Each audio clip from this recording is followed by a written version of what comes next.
ಕಾಲ್ತುಳಿತ ದುರಂತದ ಹೊಣೆಯನ್ನ ರಾಜ್ಯ ಸರ್ಕಾರವೇ ಹೊರಬೇಕು. ನ್ಯಾಯಾಂಗ ತನಿಖೆ ನಡೆಯಬೇಕು. ಆಗಿರೋ ವೈಫಲ್ಯಗಳನ್ನು ರಾಜ್ಯ ಸರ್ಕಾರ ಹೊತ್ತುಕೊಳ್ಳೋದಕ್ಕೆ ತಯಾರಿಲ್ಲ ಎಂದು ಬಿಜೆಪಿ ರಾಜ್ಯಾಧ್ಯಕ್ಷ ಬಿವೈ ವಿಜಯೇಂದ್ರ ಹೇಳಿದ್ದಾರೆ. ಬೆಂಗಳೂರಿನಲ್ಲಿ ಮಾತನಾಡಿದ ಅವರು, ಪಬ್ಲಿಸಿಟಿ ಹುಚ್ಚಾಟಕ್ಕೆ ಅಭಿಮಾನಿಗಳ ಬಲಿಯಾಗಿದೆ. ಹೈಕೋರ್ಟ್ ಜಡ್ಜ್ ಸಮ್ಮುಖದಲ್ಲೇ ನ್ಯಾಯಾಂಗ ತನಿಖೆಯಾಗಬೇಕು. ಜಿಲ್ಲಾಧಿಕಾರಿಯಿಂದ ತನಿಖೆಯಾದರೆ ನಿಷ್ಪಕ್ಷಪಾತವಾಗುವುದಿಲ್ಲ ಎಂದು ಅವರು ಹೇಳಿದರು. ಮುಖ್ಯಮಂತ್ರಿಗಳು ತಮ್ಮ ಹೊಣೆಗಾರಿಕೆಯಿಂದ ತಪ್ಪಿಸಿಕೊಳ್ಳದೆ ನ್ಯಾಯಾಂಗ ತನಿಖೆಯಾಗಬೇಕು ಎಂದರು. ರಾಜ್ಯ ಸರ್ಕಾರ ಕನಿಷ್ಠ 50 ಲಕ್ಷ ಪರಿಹಾರ ಕೊಡಬೇಕು. ಆರ್ಸಿಬಿ ಮಾಲೀಕರು ಸಹ ಪರಿಹಾರ ನೀಡಬೇಕು ಎಂದು ಒತ್ತಾಯಿಸಿದರು.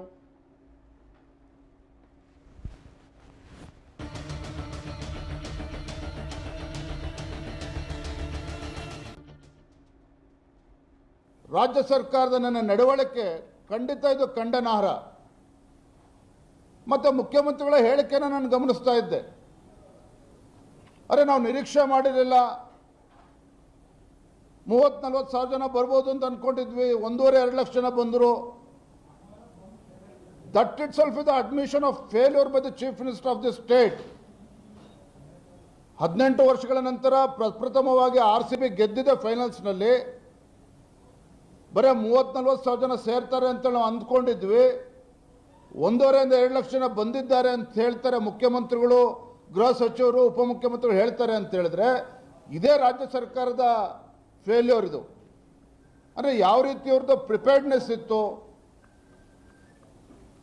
ಇಷ್ಟು ದೊಡ್ಡ ಸಂಖ್ಯೆಯಲ್ಲಿ ಅಭಿಮಾನಿಗಳು ಬರ್ತಾರೆ ಅಂತಕ್ಕಂಥ ಕನಿಷ್ಠ ಮಾಹಿತಿನೂ ಕೂಡ ರಾಜ್ಯ ಸರ್ಕಾರಕ್ಕೆ ಮುಖ್ಯಮಂತ್ರಿಗಳು ಇರಲಿಲ್ಲ ಅಂತ ಹೇಳಿದ್ರೆ,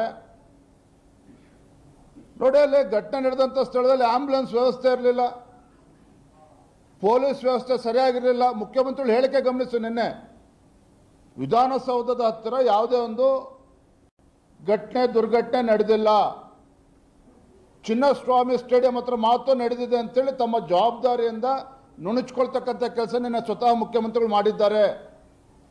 ಮಾನ್ಯ ಮುಖ್ಯಮಂತ್ರಿಗಳೇ, ಯಾವಾಗ ನೀವು ರಾಜ್ಯ ಸರ್ಕಾರ ವಿಧಾನಸೌಧದ ಮುಂದೆ ಗೆಲುವಿನ ಸಂಭ್ರಮಾಚರಣೆ ಮಾಡಬೇಕು ಅಂತೇಳಿ ನೀವು ತೀರ್ಮಾನ ಮಾಡಿದ್ರೋ, ಅರ್ಧಕ್ಕರ್ಧ ಪೊಲೀಸ್ ವ್ಯವಸ್ಥೆ ಏನಿತ್ತು, ಮುಖ್ಯಮಂತ್ರಿಗಳು, ಮಂತ್ರಿಗಳು, ಇವರು ಸಚಿವ ಸಂಪುಟದ ಸದಸ್ಯರಿಗೆ ಒಂದು ಸೆಕ್ಯೂರಿಟಿ ಕೊಡಬೇಕು, ಅದಕ್ಕೆ ಅರ್ಧಕ್ಕರ್ಧ ಪೊಲೀಸರು ಕೂಡ ಎಲ್ಲರೂ ಕೂಡ ಇಲ್ಲಿ ವಿಧಾನಸೌಧ ಹತ್ರ ಇದ್ರು.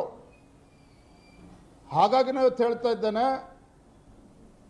ಏನು ನಿನ್ನೆ ದುರ್ಘಟನೆ ನಡೆದಿದ್ದಕ್ಕೆ ಸಂಪೂರ್ಣವಾಗಿ ರಾಜ್ಯ ಸರ್ಕಾರವೇ ಹೊಣೆಯನ್ನ ಹೊರಬೇಕಾಗ್ತದೆ. ರಾಜ್ಯ ಸರ್ಕಾರವೇ ಹೊಣೆಯನ್ನು ಹೊರಬೇಕಾಗ್ತದೆ. ನಾವು ನಿನ್ನೆ ದಿನ ನಾವು ವಿರೋಧ ಪಕ್ಷದ ನಾಯಕರು ಎಲ್ಲರೂ ಸಹ ಬೋರಿಂಗ್ ಹಾಸ್ಪಿಟ್ಲಿಗೆ ವೈದ್ಯರಿಗೆಲ್ಲ ಭೇಟಿ ಕೊಟ್ಟು ಎಲ್ಲರನ್ನ ಭೇಟಿ ಮಾಡಿ ಚರ್ಚೆ ಮಾಡಿ ವಿ ಡಿಮಾಂಡೆಡ್ ಜುಡಿಷಿಯಲ್ ಎನ್ಕ್ವೈರಿ. ಏನು ಮಾಡಿದ್ರು ಮುಖ್ಯಮಂತ್ರಿಗಳೇ? ಒಬ್ಬ ಮ್ಯಾಜಿಸ್ಟ್ರೇಟಿಂದ ಎನ್ಕ್ವೈರಿಗೆ ಆರ್ಡರ್ ಮಾಡಿದ್ದಾರೆ. ಅದರ ಅರ್ಥ ಏನು? ನಿನ್ನೆ ನಡೆದಿರ್ತಕ್ಕಂಥ ದುರ್ಘಟನೆಗೆ ಜವಾಬ್ದಾರಿಯನ್ನು ಹೊತ್ಕೊಳ್ಳೋದಕ್ಕೆ ರಾಜ್ಯ ಸರ್ಕಾರ ತಯಾರಿಲ್ಲ. ನಿನ್ನೆ ಆದಂಥ ವೈಫಲ್ಯಗಳು, ರಾಜ್ಯ ಸರ್ಕಾರದ ಕಡೆ ಆದಂಥ ವೈಫಲ್ಯಗಳು, ಯಾವುದೋ ಒಂದು ಪ್ರಿಕಾಷನ್ಸ್ ತೆಗೆದುಕೊಳ್ಳದೇನೆ ಇವರ ಜನರ ಸೇಫ್ಟಿಗಿಂತ ಹೆಚ್ಚಾಗಿ ಮುಖ್ಯಮಂತ್ರಿಗಳಿಗೆ, ಮಂತ್ರಿಮಂಡಲದ ಸದಸ್ಯರಿಗೆ ಪಬ್ಲಿಸಿಟಿನೇ ಹೆಚ್ಚಾಯಿತು. ಇವರಿಗೆ they wanted to encash upon RCB's victory. ಆ ಪಬ್ಲಿಸಿಟಿ ಹುಚ್ಚೇನಿದೆಯಲ್ಲ, ಅದು ಕೂಡ ಇದಕ್ಕೆ ಒಂದು ಕಾರಣ ಅಂತ ಹೇಳಿದೆ. ಇಲ್ಲ ಅಂತ ಹೇಳಿದ್ರೆ ವಿಧಾನಸೌಧದ ಮುಂದೆ ಸಂಭ್ರಮಾಚರಣೆ ಇಟ್ಕೊಳ್ತಕ್ಕಂಥ ಅವಶ್ಯಕತೆ ನೆನೆ ಇರಲಿಲ್ಲ. ನಾನು ಹೇಳ್ತಾ ಇದ್ದೇನೆ ಇವತ್ತು ರಾಜ್ಯದ ಮುಖ್ಯಮಂತ್ರಿಗಳಿಗೆ, ಯಾವುದೇ ಕಾರಣಕ್ಕೂ ಇದು ಮ್ಯಾಜಿಸ್ಟ್ರೇಟಿಂದ ಎನ್ಕ್ವೈರಿ ಆಗೋದಕ್ಕೆ ಸಾಧ್ಯ ಆಗೋದಿಲ್ಲ. BJP is demanding investigation by the sitting high court judge. Judicial ಎನ್ಕ್ವೈರಿನೇ ಆಗಬೇಕಿದು. ಒಬ್ಬ ಮ್ಯಾಜಿಸ್ಟ್ರೇಟಿಗೆ ನೀವು ಎನ್ಕ್ವೈರಿ ಮಾಡಿ ಅಂತ ಹೇಳಿದರೆ, ಇದರಲ್ಲಿ ಮುಖ್ಯಮಂತ್ರಿಗಳು ಕೂಡ ಅಪರಾಧಿ ಸ್ಥಾನದಲ್ಲಿದ್ದಾರೆ, ನಿಮ್ಮ ಮಂತ್ರಿಮಂಡಲದ ಸದಸ್ಯರು ಎಲ್ಲರೂ ಕೂಡ ಇದರಲ್ಲಿ ಸಹೋದ್ಯೋಗಿಗಳು ಕೂಡ ಅಪರಾಧಿ ಸ್ಥಾನದಲ್ಲಿದ್ದಾರೆ. ಹಾಗಾಗಿ ಯಾವುದೇ ಕಾರಣಕ್ಕೊಬ್ಬ ಮ್ಯಾಜಿಸ್ಟ್ರೇಟಿಂದ ಇದು ಎನ್ಕ್ವೈರಿ ಅಲ್ಲ. There should be a proper judicial enquiry by a sitting high court judge. ಆಗ ಮಾತ್ರ ಇದು ನಿಷ್ಪಕ್ಷವಾಗಿರ್ತಕ್ಕಂಥ ತನಿಖೆ ಆಗೋದಕ್ಕೆ ಸಾಧ್ಯ ಆಗ್ತದೆ. ಇದರಲ್ಲಿ ಯಾರೇ ತಪ್ಪಿತಸ್ಥರಿರಲಿ, ಅವ್ರನ್ನ ಕರೆದು ವಿಚಾರಣೆ ಮಾಡಿ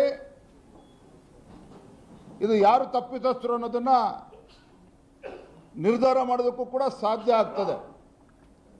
ಹಾಗಾಗಿ ಮುಖ್ಯಮಂತ್ರಿಗಳು ತಮ್ಮ ಹೊಣೆಗಾರಿಕೆಯಿಂದ ತಪ್ಪಿಸ್ಕೊಳ್ದೇನೆ